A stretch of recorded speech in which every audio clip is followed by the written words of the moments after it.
When it was done, I tried it on in front of a full-length mirror. It was horrible, but effective. The tail dragged me down in the rear and gave me a duck waddle, but that only helped the resemblance.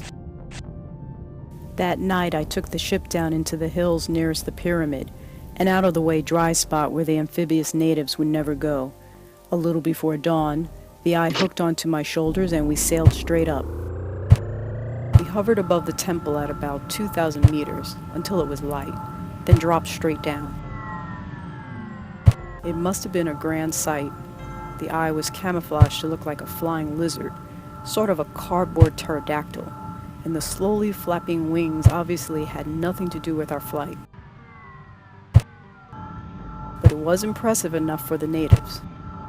The first one that spotted me screamed and dropped over on his back. The others came running. They milled and mobbed and piled on top of one another. And by that time I had landed in the plaza fronting the temple. The priesthood arrived.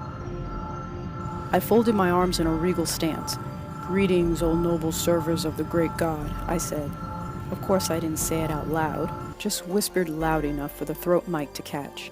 This was radioed back to the MT, and the translation shot back to a speaker in my jaws. The natives chomped and rattled, and the translation rolled out almost instantly.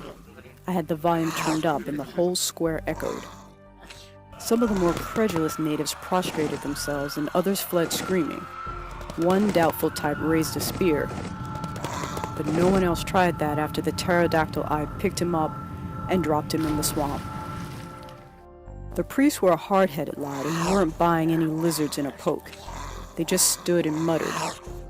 I had to take the offensive again. "Begone, O faithful steed," I said to the eye, and pressed the control in my palm at the same time. It took off straight up a bit faster than I wanted. Little pieces of wind-torn plastic rained down.